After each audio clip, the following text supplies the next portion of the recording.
Can we stomach it? You're going to have to change our habits if we're going to save the planet. Hi, everyone. I'm François Picard. Welcome to a special year-end edition of the France 24 debate.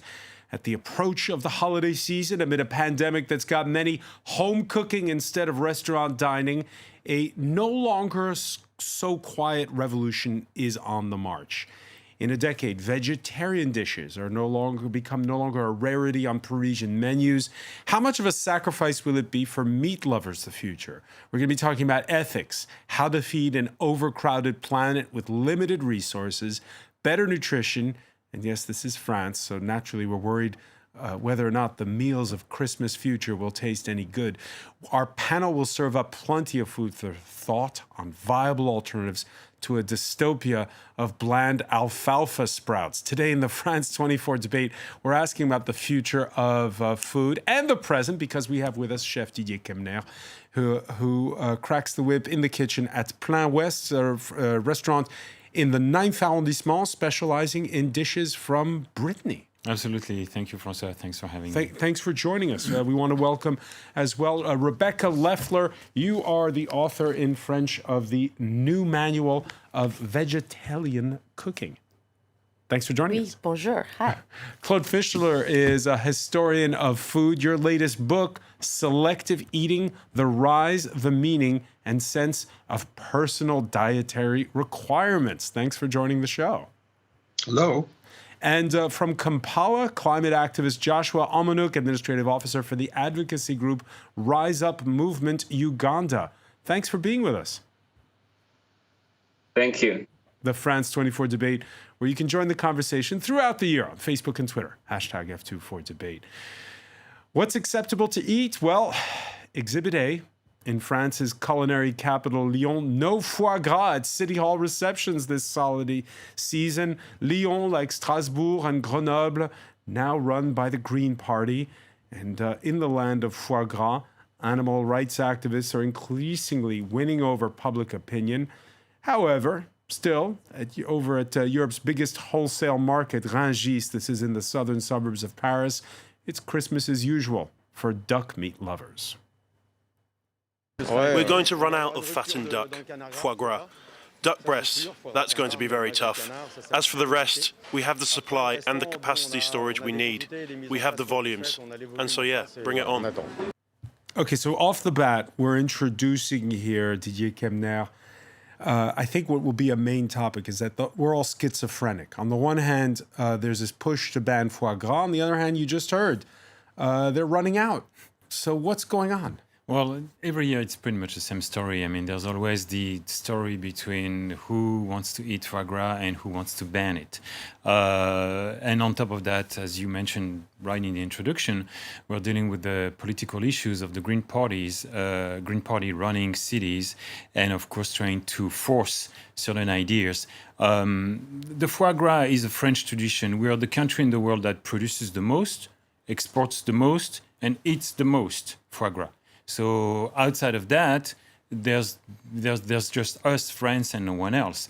But when you look at the impact on just the word itself, if you travel abroad, if you go to a different country, if you mention France, people are going to speak about linked to Christmas. They're going to speak about escargot, they're going to speak about oysters, they're going to speak about smoked salmon and foie gras. So it is the item of the festivities, it is the item of Christmas.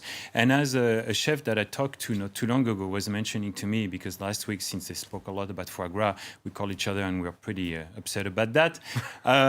He said, it's an indulgence. It's something that we eat maybe once or twice a year for a short period of time, because it is the food of the season. It's not like you wake up for breakfast in the morning, which I would love to do, but my doctor would say no, and I would put a little toast of foie gras and have a glass of Sauternes. That's not going to work. So I think we have to take a step back and being able to say, okay, this is going to go on for probably 2-3 weeks, and then they won't talk about it anymore. In fact, you can have your foie gras and eat it too. There's something called faux gras, which actually now you can buy it. They sell it in organic markets here. But I've had a recipe for ages. David Leibovitz actually not only made it, but said it was delicious.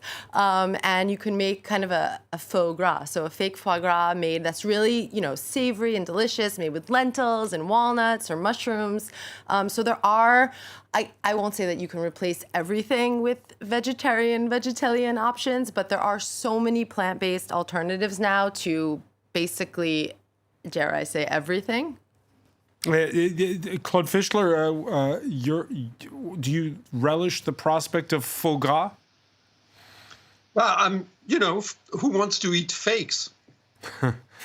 is what people will typically respond when suggested. But it's the same as the faux meat.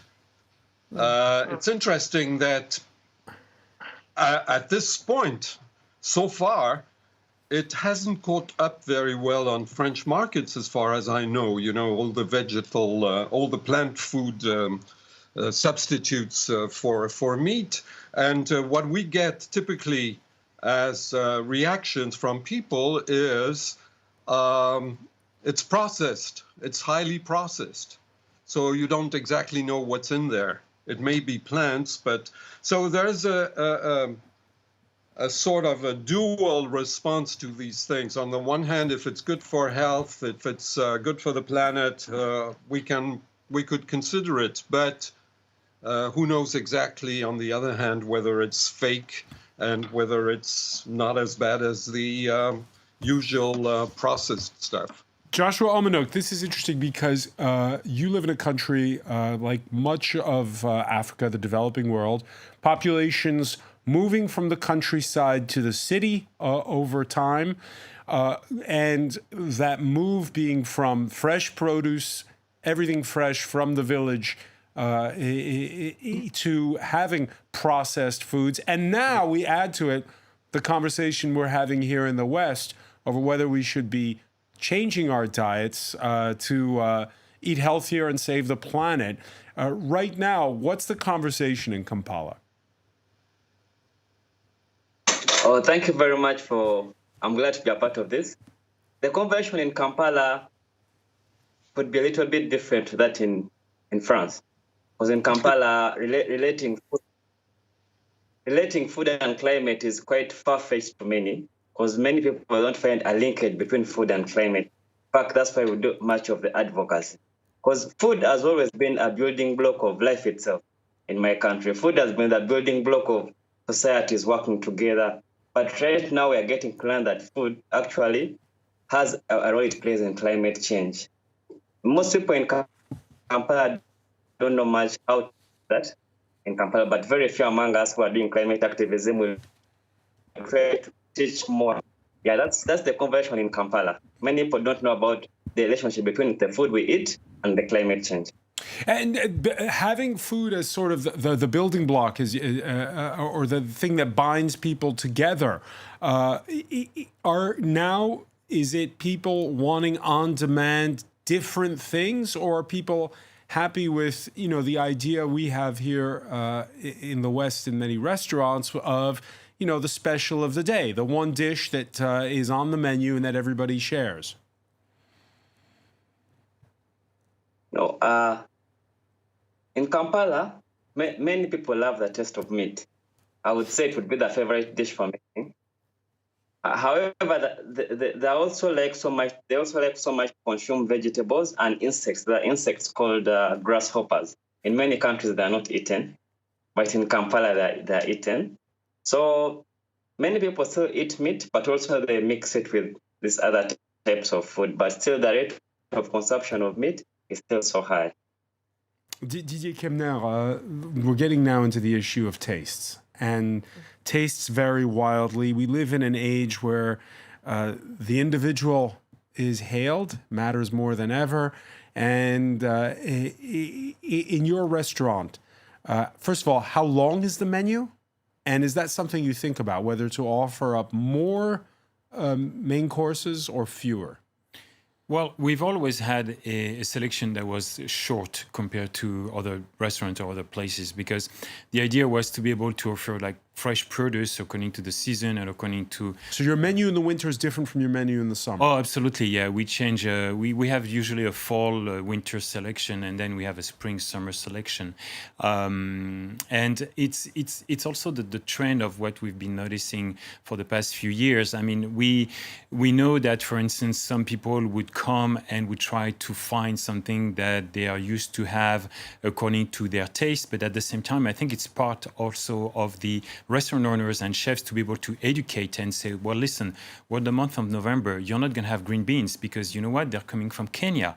So that doesn't make any sense. You're not going to find strawberries in the month of December because you're going to get apples and quince and pears.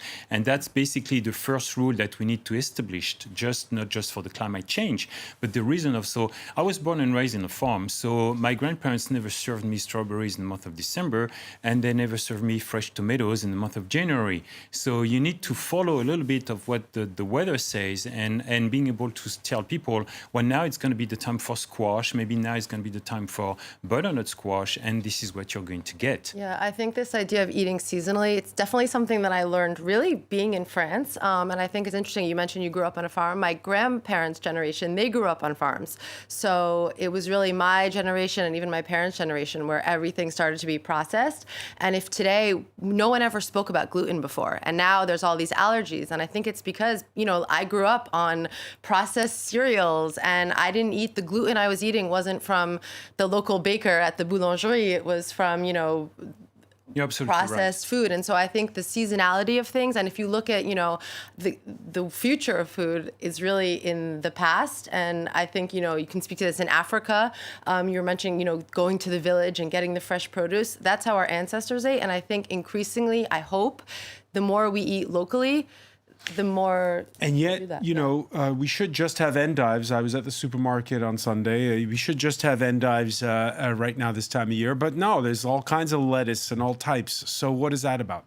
Well, it's interesting because I always joke, I'm going to New York today, and you go to any supermarket there, Whole Foods, and it's labeled organic, but it's in plastic that comes from Thailand and China. And, I go to the market here and it's a local farmer and doesn't have necessarily the funds to be certified bio, but it's as long as you're eating seasonally, bio organic means pesticide-free or free, less pesticides and less chemicals. So I think when you naturally eat seasonally, you're eating more simply. It's better for the digestive system. If you look at any culture, Chinese medicine, Ayurveda in India, they always ate by the season because it's healthier for you and it's obviously better for the planet as well. Claude Fischler, when you were researching your book, Selective Eating, you heard Rebecca there mention how the processed food means more allergies to things like gluten. Is it allergies or is it fads?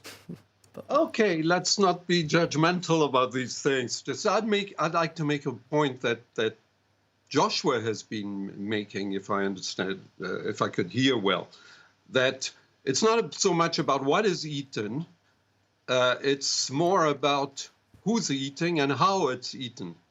Who's around the table, or is there a table? Or he said that in Kampala, food is about bonding, it's a bond. And we've been talking about food as splitting people, actually, whether one should eat this or that, or what's healthy, what should or shouldn't be eaten, etc. And I think that's fascinating. That's the issue about selective eating, you see. If everybody has dietary requirements, and tries to impose them upon other people and considers it legitimate, which I'm not questioning. It's just that it's a major change it's an anthropological change because it runs contrary or different to everything that has ever happened in the realm of food with humans. Food is a collective thing and eating is about sharing. Yeah, let me just on that point bring up Jean Renoir's classic 1939 movie, Rules of the Game. The director, a proud Epicurean himself, he takes a dig at the finicky eating habits of the privileged classes. Let's listen. Chef, vous avez pension, c'est le marin pour la mer la bruyère. Madame la bruyère, moi je vais comme tout le monde. J'accepte les régimes, mais pas les manies. Tout de même, la patronne, elle exagère avec son avis. So there you see, I accept diets. I don't accept fads. On that point, Claude Fischler, that movie's from 1939. So this is not a new story, but it seems more topical than ever today. Yes, it's fascinating because it's with today's ideas, you could look at this as stigmatizing individual requirements, and actually, from a traditional point of view, it's not stigmatization; it's just being offended by people's whims.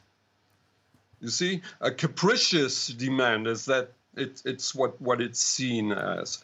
And it's interesting to realize that now we are educated about food, and we're not educated through food, or less.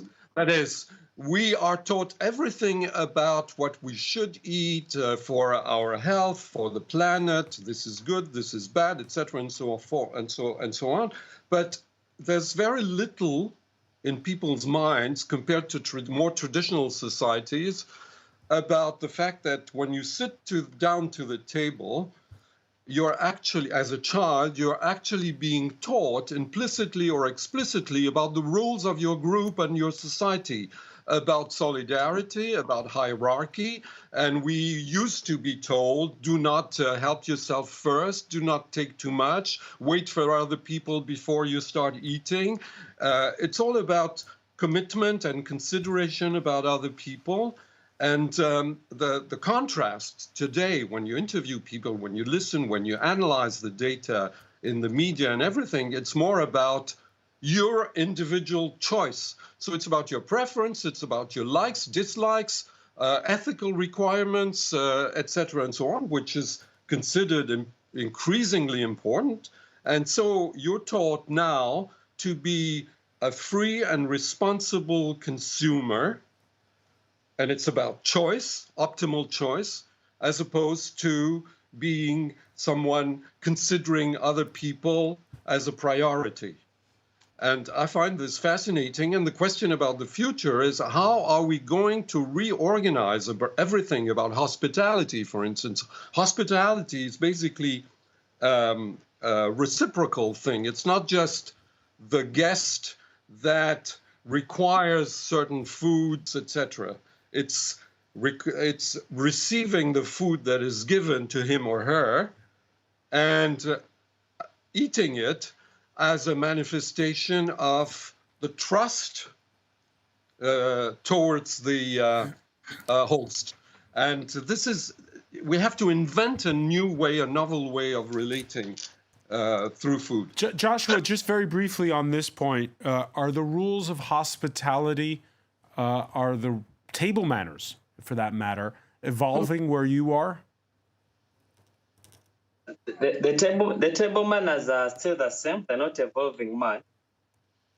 However, the new thing that is evolving is because there's a food production challenge, because the patterns of food production have effects on climate and the land use patterns. But also the farmers don't produce the food because they want to eat it. They produce it because we are demanding for it. So I think that the conversation that I would wish to see more is farmers getting to be taught more on the way they can produce more sustainably, then up to the consumers on the table. Because at the table, we are just eating as we used to eat long ago, but we are not minding much on where the food comes from, how was it reached here. And the conversation on table manners on the table, they're still the same. So at the table, when we are having food, it's where we are instilling some values in children, some values of hierarchy and that. Didier Kemner, when people come sit down in your restaurant, is there this element of learning through food? Well, I mean, Claude and Joshua made some excellent, valuable points in terms of the idea. And I mean, Joshua was saying that farmers are producing now certain products because there's a demand for it. And things that they've never seen before. And Claude was speaking about the idea also, the mirror effect when you're sitting at a restaurant or when you're sharing foods, and in terms of the culture and the social aspect of who you are. it's become very complicated nowadays to be able to set a menu at a restaurant when you see the clients coming in the room, because out of 10 people, you're going to get someone who's going to be gluten-free, someone who's going to be dairy-free, someone who's going to be not eating fish, not eating meat, someone who just read in a magazine that avocado is good for you, even though we don't produce any avocados in France, but we need avocados because it's good for you. So basically, they pretend to be good and healthy, not eating this and that and the other, and they don't even have an idea on the effect on the planet of their capricious, to take the word coming from Claude earlier in the show, their capricious ideas of what they want at the moment, because it's become very individual. All right, Rebecca, let me ask you, because you had an epiphany a few years back, right? You're a journalist like me. Yes. So that means you eat crap. And therefore, you suddenly decided one day, enough. Yeah, well, what it was, I mean, it was because I had my own health issues. I was a journalist. I was running around, red carpets, as you know, for France 24.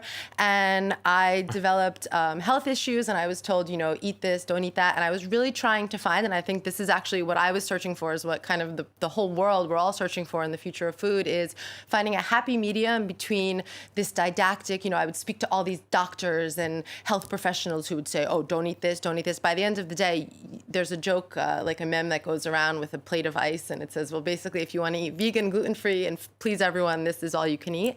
And I wanted to find a happy medium between that and, in France, where food is really seen as a form of connection and pleasure. And I think it was interesting. I think Joshua mentioned that in Africa, food is life. And I think that we need to find this common ground between food being something that can nourish and that is there to help the planet and also our health. And also, it should be delicious. My first book, it was Green Glam Gourmand, because I wanted to show Green Glam Gourmet that you can eat something that's green, so good for the planet, good for your health, but it could also look pretty and taste good. And also, it can really be, most of my recipes, this is don't be shocked, this is a lait végétal. So it is not from a cow. I made it in my blender this morning. It's soaked cashew nuts and Brazil nuts, blended with coconut water and a little date, and it tastes absolutely delicious. And you can no longer call it milk. You can't call it milk. In fact, in France, it's literally illegal to call it milk. Sometimes in America, they'll use a Y. But here you can't. No, to me, I don't like, as Claude mentioned, all of these fake things and substitutes. But I think when you can't have dairy, I can't have dairy.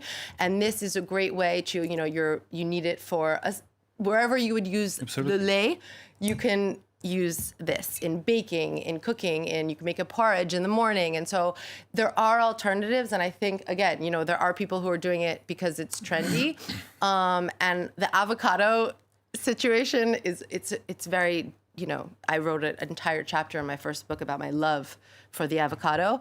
But in fact, farming-wise and in terms of the planet, it's really one of the greatest things for one's health, but not for the planet. And if you look at the carbon footprint of food, it's for sure the problem is transportation. The problem is also meat, which takes up a lot of space, and all the gas emission issues involved with that as well. Now, if you still insist that Homo sapiens is and always will be a carnivore, the French food industry is rediscovering what Joshua was talking about earlier, a mainstay on many continents. Give you a hint, it creeps and it definitely crawls. Mireille Dundas has that story. You may not know their taste or their texture, but this insect is crawling closer to your dinner plate. European health authorities have deemed the yellow mealworm safe to eat, paving the way for six-legged delicacies on a large scale.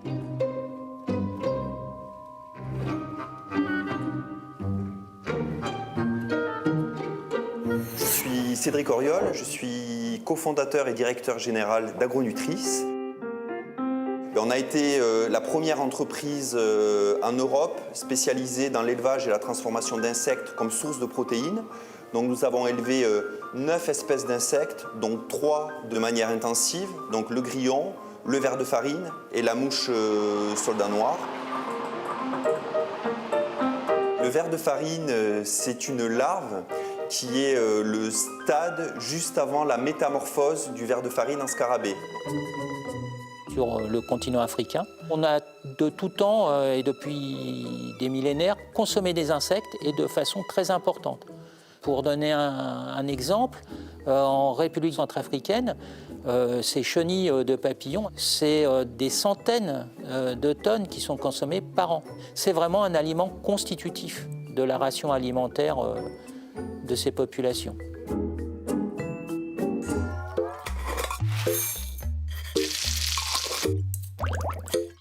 Je m'appelle Laurent Veillet. Ici, on a ouvert un restaurant qui propose exclusivement des plats à base d'insectes, mais aussi on donne des cours de cuisine pour apprendre à utiliser les insectes dans les plats. Le ver de farine, je l'utilise depuis 5 ans maintenant, donc j'ai pas attendu que la loi arrive. Moi, c'est mon insecte préféré, parce que ça a un goût assez élégant, subtil. En plus, visuellement, c'est sympa, enfin, moi je trouve. Il y en a qui me disent c'est un goût de crevette, d'autres qui vont me dire c'est plutôt des graines ou des céréales. Moi, personnellement, je trouve que ça a un goût d'amande, de noisette. Elle est belle, hein? Les insectes, ça coûte encore assez cher et c'est assez difficile d'en trouver. C'est à peu près entre 600 et 800 € le kilo. Le plat signature, c'est un sablé au ver de farine et au comté. Il y a des insectes dans le sablé, donc en poudre, et on va en mettre aussi en garniture. C'est un début. Tout est inventé avec les insectes.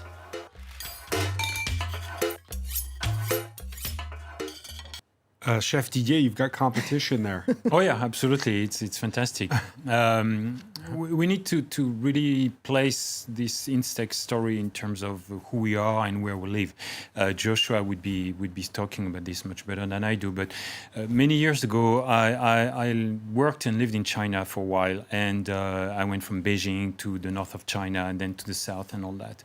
In Beijing, the rule is whatever is alive can be killed and cooked. Okay, so I had sea cucumbers, I had insects, I've eaten many things that I don't even know to put a name on. I was in China, okay, and that's the rule, that's the culture, that's basically what's going on. The same goes in Africa and different countries. Now, again, going back to, is it a fad? Is it a trend? Is it something that we should do to save the planet and all that? I don't think it makes a lot of sense for us in a culture in the Western world to try to develop as much as we can the insect story in terms of what we should eat and what we shouldn't.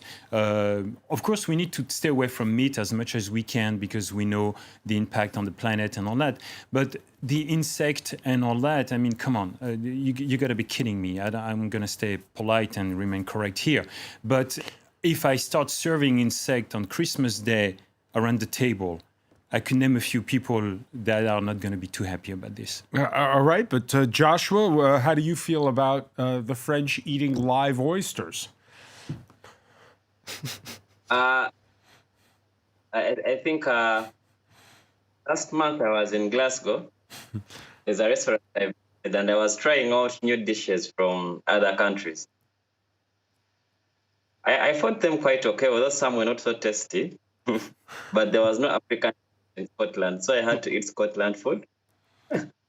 So what I could say is, it might not be easy to transition drastically to give up meat at once, but maybe the amount of meat can be reduced as you complement it with some other dishes. That gets us to the heart of the point, Claude Fischler. It doesn't have to be all or nothing, as we were saying at the outset of the show. What is the trend? Again, this is because of globalization, so we are able to taste food from the other side of the planet more, and B, because we really have to be conscientious of the carbon footprint of what we eat. Well, I mean, let's look at this to start with. In our own culture, suppose someone cooks for you and you don't like what the person has cooked for you. We have verbatim quotes from interviews. So we once asked this from a lady, and she said, if I cook something for someone and he or she doesn't like it, it's like trying to kiss something and they turn around to kiss someone and they turn around their cheek. It's refusing something that is a gift, that is love or anything. That's one thing. And then the other thing is when it comes to comparison between cultures, etc. So you're going to another culture, you feel obliged, constrained to eat what is offered to you because otherwise the other person will be offended, just like in my previous story. Now, the thing is that humans have this feature that they as one early anthropologist said, they tend to classify out the universe. And when it comes to food, the first classification is between what's food and what's not food. And this varies across cultures. We do not consider insects food. Very few people in the West eat insects. And it's not because they are whimsical or capricious about their food. It's because it simply isn't edible culturally, even though nutritionally speaking, it's okay. So I ask the following question. Everybody takes it for granted that we should be induced or led to accept insects as food. But did anyone try to reverse the situation? Look at a missionary in the 17th or 18th century trying to change local people's diets, trying to teach them that their food is uncivilized, etc. There's an ethical issue that is constantly evoked today. Now, isn't there an ethical problem about trying to induce people in a culture, for instance ours, to eat things that are not food? I mean, why not ask this from an ethical point of view? Then, of course, we could use insects, and it seems to be the trend with most startups in France about insects. It's using insects as animal feed. That's another possibility. Rebecca Leffler. Well, I think that globalization is both a blessing and a curse. I think from a health perspective, the fact that we can get matcha from Japan and we can get maca powder from South America and chia seeds that we can replace and use as a great source of protein, spirulina that they give to actually malnourished children all over the world because it's one of the greatest plant-based sources of protein, that is amazing. But again, all of these things come to France, to America from Japan and all different places. And so I think we have to balance the carbon footprint of it all, but the fact that we can eat things that are so important to the cultures of the past. Dan Buettner writes these books, How to Live to be 100, where he studies, it's almost a sociological, but also from a health perspective, and he studies how people who live to be 100 eat in Okinawa in Japan and in, different places in California. The difference is, they eat purple sweet potatoes in Okinawa and they live long, but they don't necessarily grow everywhere. So now we get things in powdered form and in processed form. And the question is it better to be having a powder? In South America, they'll eat the actual root of the maca. They'll eat, something whole. And so I think that we're really, the future of food, I think, will be a return to this sort of simplicity. I mean, if you look at Auguste Escoffier and the forefathers of French cuisine, they would say two things. Interesting from a sociological perspective, he would say that restaurant owners and the way we eat today needs to adapt to the clientele. So if you have people who can't digest dairy and gluten and they're coming in, a good chef will adapt. But then on the other hand, he also, was really into simple eating. Michael Pollan, eat not too much, mostly plants. And I think that during COVID also, we're getting back to this, when you eat seasonally and you eat simply. Excuse me. Michael Pollan's motto starts with eat food. Yes. Okay? Real food. Now, coming back to the insect issue, should we consider food something that has never been considered food in our culture is the question I was asking. That's all. It's an interesting question. I think, for example, we were talking earlier, I know that you serve les algues, seaweed, in your restaurant. And I think a lot of people would think that, okay, seaweed's not food. I'm not eating that. It's just something weird that grows in the ocean. But it's actually a very healthy food. So just because you don't know something doesn't mean that it's not But there's also the fact that seaweed is not alive, according to seeing a worm or something like that that's going to move before you can eat it. Right. The evolution of food is inevitable. Food is like a language. If you try to stop the evolution or the adaptation of the language or the food, it's going to die. That's basically easy. But if you look at the centuries for humanity in the past, I mean, we were able to survive pretty well up until today. Speaking of which, today, COVID is killing more people than food, just so people know.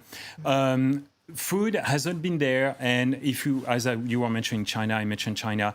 The story of the cooking in China is about 10 to 12 different types of regional cookings that was originally created for people to stay in good health and to serve as medicine. So if we were able to stay like that up until today, and if we're questioning a little bit too much today certain products and the way we should eat them, the way we shouldn't, or what we should do and shouldn't do, I think we're going in the wrong direction. All right.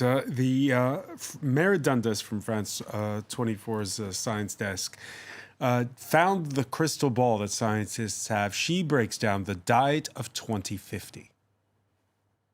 Red meat, a maximum of 100 grams per week, the equivalent of 1 steak, double that for fish and chicken. Eggs, not much more than 1 for the whole week, the equivalent of 1 glass per day of milk. Feel free, however, to go wild on nuts with 350 grams, similar for dry beans, chickpeas and lentils at half a kilogram. It's nearly an open buffet for carbohydrates though, such as bread and rice at 1.5 kilograms. The same amount for fruit, and finally vegetables, the big winner with 2 kilograms every week. So does that kill the concept of regional cuisine from Brittany, that diet? The first point that I see in that is that sadly enough, I'll be alive in 2050 unless something goes wrong, which if I have to divide my diet weekly like that, I'm going to be pretty miserable.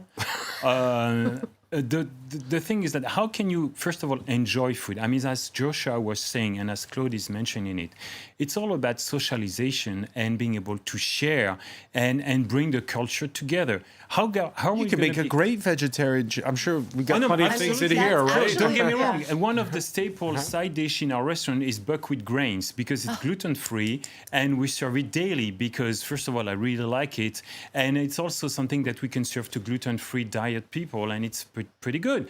But the point is that if we go down to a scientific point of trying to make people happy in terms of eating, I don't think they're going to be happy.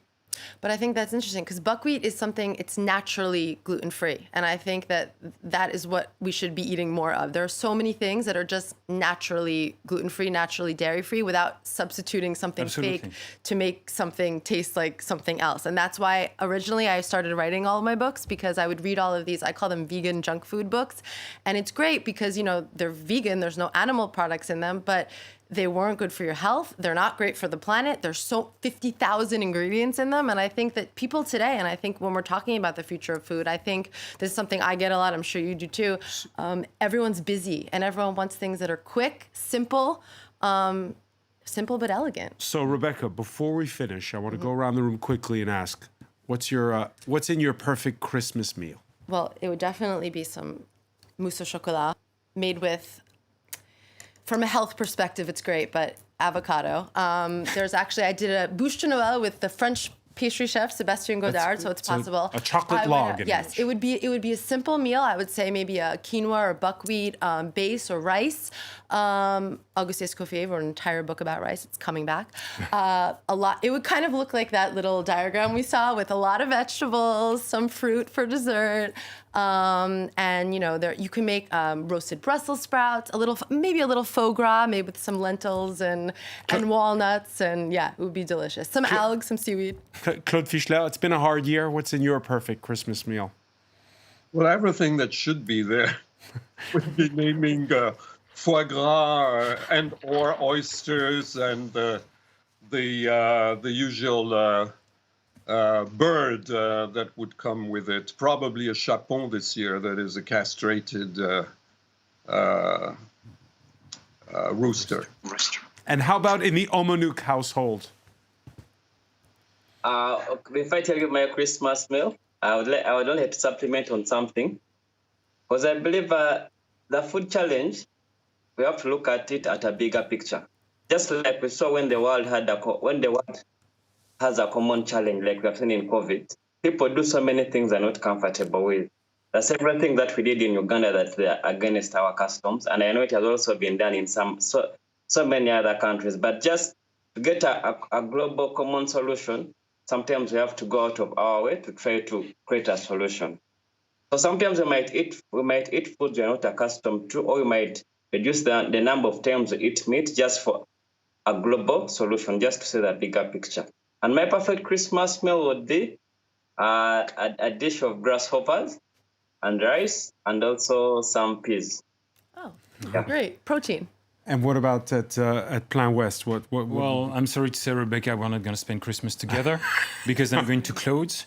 It's going to be no moderation. It's going to be food coma, and basically it's going to be the whole 9 yard, baby. We're going to have foie gras, we're going to have capon, there's going to be smoked salmon, lots of alcohol with no moderation, and this is the way it's going to end. Brittany, butter from... Of course.